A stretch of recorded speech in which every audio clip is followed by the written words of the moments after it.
लिखित रचनाएं, संवाद लेखन।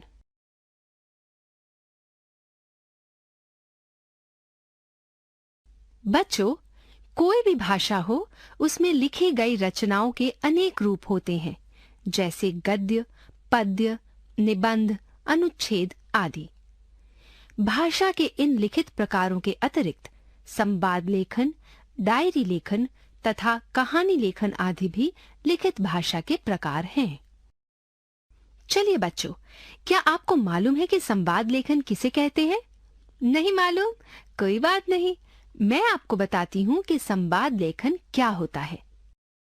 आप पहले नीचे लिखे सोम और हर्ष के बीच हुए संवाद को पढ़िए। तुम कौन सी पुस्तक पढ़ रहे हो? मैं श्रीमद् भगवद गीता ग्रंथ पढ़ रहा हूँ। यह ग्रंथ किसने रचा है? इसे वेद व्यास मुनि ने रचा है। इसमें किसका वर्णन है? इसमें श्री कृष्ण द्वारा अर्जुन को दिए गए उपदेशों का वर्णन है। श्री कृष्ण ने अर्जुन को ये उपदेश कब दिए थे? ये उपदेश श्री कृष्ण ने अर्जुन को महाभारत का युद्ध होने से पहले दिए थे। श्री कृष्ण ने अर्जुन को ये उपदेश क्यों दिए थे? श्री कृष्ण ने अर्जुन को ये उपदेश उनकी कायरता तथा मोह को दूर करने के लिए दिए थे। अर्जुन में कैसी कायरता और मोह उत्पन्न हो गया था? महाभारत युद्ध के समय जब अर्जुन ने विपक्ष में अपने दादा भीष्म, गुरु द्रोणाचार्य एवं अन्य सगे संबंधियों को देखा, तो उन्होंने सोचा कि मुझे अपने संबंधियों को मारना पड़ेगा। इससे मुझे पाप लगेगा, अतः मैं युद्ध नहीं करूंगा। अर्जुन के द्वारा युद्ध करने से मना करने पर श्री कृष्ण ने उन्हें ज्ञान का उपदेश देकर उनमें साहस और निडरता का संचार किया। अच्छा, तब तो मैं भी इसे पढ़ूंगा। ठीक है बच्चों, हर्ष और सोम के बीच हुई बातचीत ही संवाद है। अतः आप कह सकते हैं कि दो या दो से अधिक व्यक्तियों के बीच हुई बातचीत को संवाद कहते हैं तथा उस संवाद को लिखित रूप में तैयार करना संवाद लेखन कहलाता है। बच्चों, संवाद लिखते समय इस बात का ध्यान रखना चाहिए कि संवाद की भाषा सरल, सुबोध तथा पात्र के अनुसार व्यावहारिक होनी चाहिए। जैसे कि पुलिस या अधिकारी की भाषा रौबदार तथा अपराधी की भाषा भयपूर्ण, छोटे कर्मचारी की भाषा विनम्रता लिए हुए तथा माता पिता, दादा दादी एवं नाना नानी की भाषा स्नेह भरी या प्यार से भरी हो। डायरी लेखन। बच्चों, क्या आप जानते हैं कि डायरी लेखन किसे कहते हैं? नहीं, मैं बताती हूं आपको। बच्चों, आपने देखा होगा कि हमारे आसपास कुछ लोग बहुत सजग और सावधान होते हैं। वे घटना को उसी समय डायरी में क्रम से तारीख डालकर लिख लेते हैं। इसे ही डायरी लेखन कहते हैं। क्या कोई जानता है कि डायरी क्यों लिखते हैं? हम देखे हुए व्यक्तियों, स्थानों को, अपने अनुभवों को तथा घटित घटनाओं को लंबे समय तक याद रखने के लिए डायरी लिखते हैं। चूंकि डायरी में प्रत्येक दिन की घटना का वर्णन होता है, अतः इसे दैनंदिनी भी कहते हैं। डायरी को सामान्यतया रात में सोते समय लिखते हैं, क्योंकि उस समय मन शांत होता है। बच्चों, डायरी लिखते समय निम्नलिखित नियमों को ध्यान में रखें। जैसे डायरी के पहले पृष्ठ पर अपना नाम, पता तथा फोन नंबर लिखना चाहिए। डायरी में केवल महत्वपूर्ण घटनाओं को ही लिखें और संक्षेप में लिखें। प्रत्येक बात को सच सच लिखें। डायरी लिखते समय घटना का दिन व तिथि, समय तथा स्थान अवश्य लिखें। आइए डायरी लेखन के कुछ उदाहरण आपको दिखाते हैं। तो बच्चों, अब आप डायरी के कुछ दिए उदाहरणों को पढ़ें।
कहानी लेखन।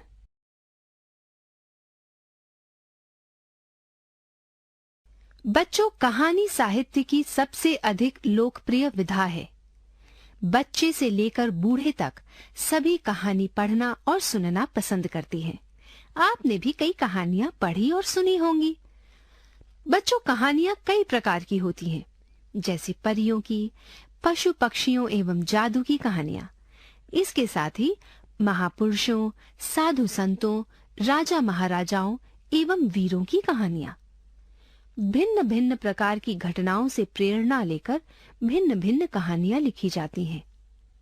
कहानी से हमें अनेक प्रकार की शिक्षा मिलती है। कहानी के अंग। बच्चों, क्या आप जानते हैं कि कहानी के कितने अंग होते हैं? कहानी के 4 अंग होते हैं। कथावस्तु। बच्चों, कहानी की कथावस्तु वास्तविक जीवन से जुड़ी हुई अथवा कल्पना पर आधारित हो सकती है। पात्र या चरित्र। कहानी के पात्र देवी देवियां, भूत प्रेत, पशु पक्षी, परियां, यक्ष किन्नर, राजा रानी अथवा कोई भी सामान्य व्यक्ति हो सकता है। उद्देश्य। कहानी उद्देश्य पूर्ण होनी चाहिए, अर्थात उसकी कोई शिक्षा अवश्य होनी चाहिए। कथोपकथन। कहानी के पात्रों की बातचीत को कथोपकथन कहते हैं। यह कथोपकथन स्पष्ट और प्रभावी होना चाहिए। बच्चों, कहानी लिखते समय हमें निम्नलिखित बातों का ध्यान अवश्य रखना चाहिए। कहानी लेखन के लिए याद रखने योग्य बातें। कहानी का विषय पाठक की उम्र एवं रुचि के अनुसार होना चाहिए। कहानी इतनी अधिक बड़ी न हो कि पढ़ने वाले या सुनने वाले का मन उचट जाए। कहानी की भाषा सरल, सहज और सुबोध हो एवं वाक्य छोटे छोटे हों। कहानी सच, सजीव तथा वास्तविक लगे। कहानी कल्पना पर आधारित हो तो भी जीवन से समानता रखती हो।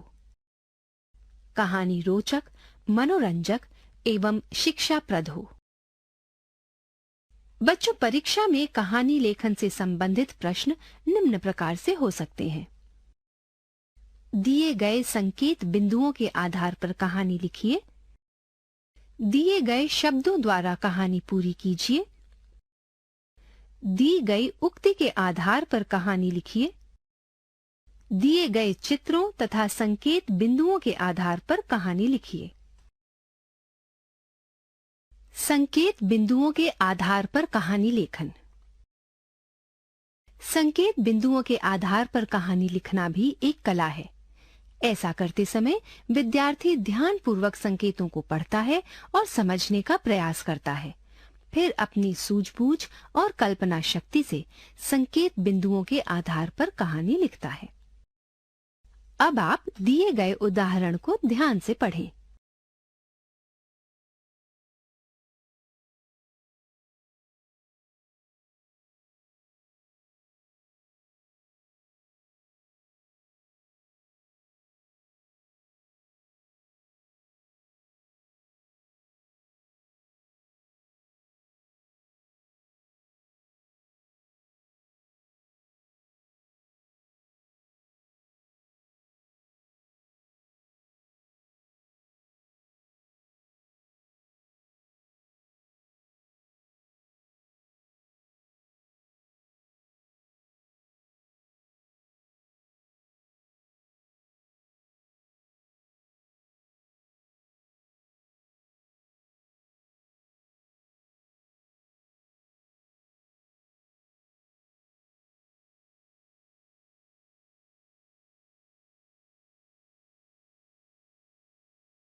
उक्ति के अनुसार कहानी लेखन। बच्चों, कभी कभी परीक्षा में हमें कहानी लिखने के लिए कोई प्रसिद्ध एवं शिक्षाप्रद लोकोक्ति या उक्ति दे दी जाती है। उसी के आधार पर हमें कहानी लिखनी होती है। अब आप इस दिए गए उदाहरण को पढ़ें।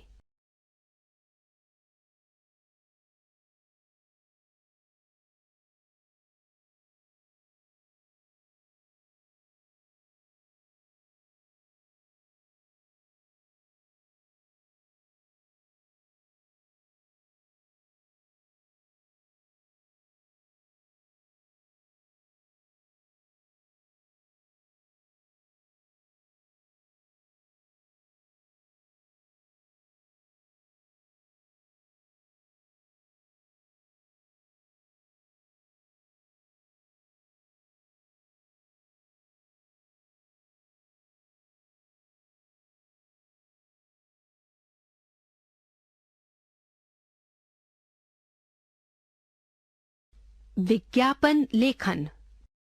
आइए अब विज्ञापन लेखन के विषय में जानते हैं।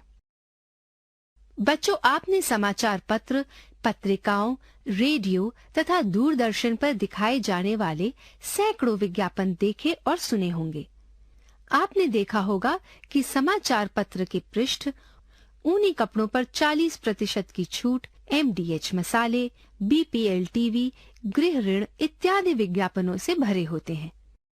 FM अथवा रेडियो पर भी अनेक विज्ञापन सुनाई देते हैं, जैसे वाटिका हेयर ऑयल आपके बालों को रेशम सा बनाए।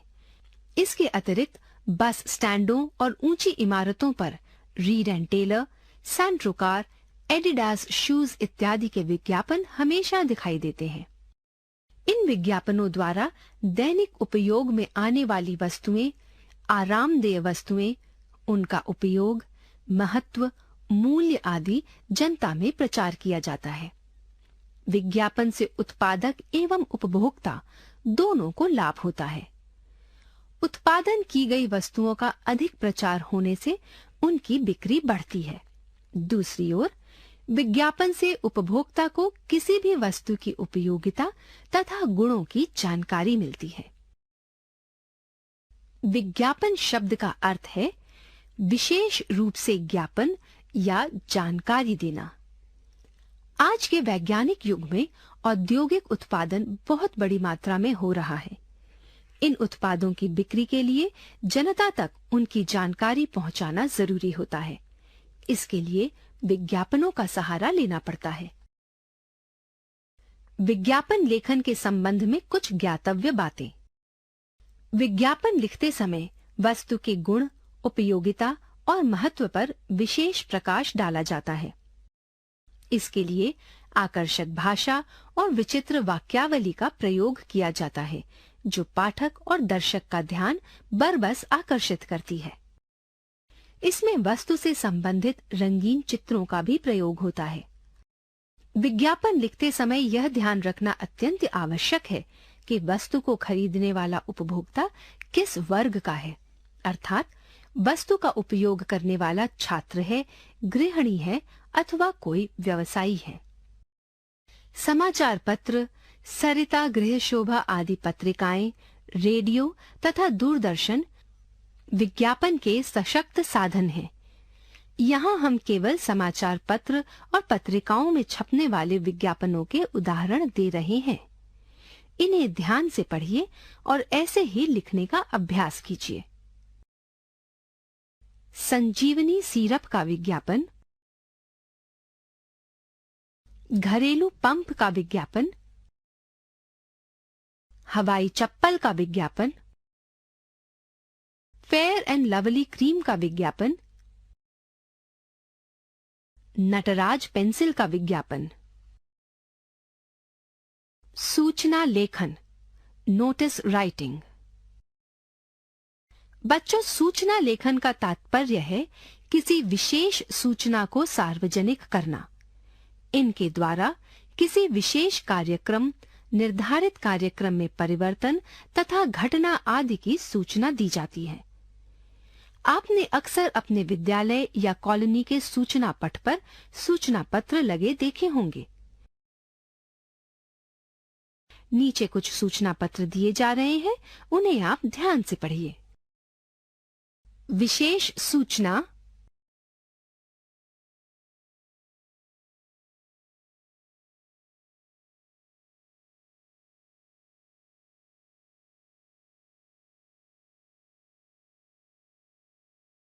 शिक्षक दिवस समारोह,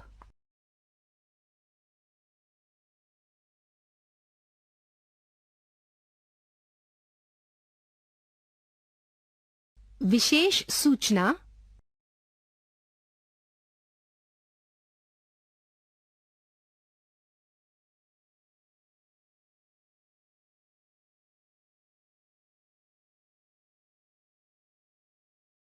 विशेष द्रष्टव्य। सूचना पत्र में केवल उन्हीं बातों का वर्णन करें जो अत्यधिक महत्वपूर्ण हो। सूचना पत्र इस प्रकार लिखा जाए कि सभी जरूरी सूचनाएं एक ही झलक में मिल जाएं। कम से कम शब्दों का प्रयोग करें। प्रतिवेदन, रिपोर्ट। बच्चों, प्रतिवेदन क्या होता है, क्या आप जानते हैं? नहीं जानते तो कोई बात नहीं है, मैं आपको बताती हूँ। बच्चों, विद्यालयों या कार्यालयों में समय समय पर कुछ कार्यक्रम या समारोह आदि होते रहते हैं। इन कार्यक्रमों के पूरा हो जाने के बाद उनका क्रमबद्ध विवरण तैयार करना अक्सर जरूरी होता है। इस क्रमबद्ध विवरण को प्रतिवेदन कहते हैं। इन्हीं प्रतिवेदनों के आधार पर भावी कार्यक्रमों को बनाने में सावधानी बरती जाती है। प्रतिवेदन लिखने का एक खास तरीका होता है। कम से कम शब्दों में कार्यक्रम से संबंधित सभी प्रमुख घटनाओं का उसमें उल्लेख होता है। तिथि, स्थान तथा प्रतिभागियों के नामों का पूरा उल्लेख होना चाहिए और घटनाओं का क्रमवार वर्णन होना चाहिए। बच्चों, आपके अभ्यास हेतु यहाँ कुछ प्रतिवेदन के नमूने दिए जा रहे हैं। उन्हें आप ध्यान से पढ़िए।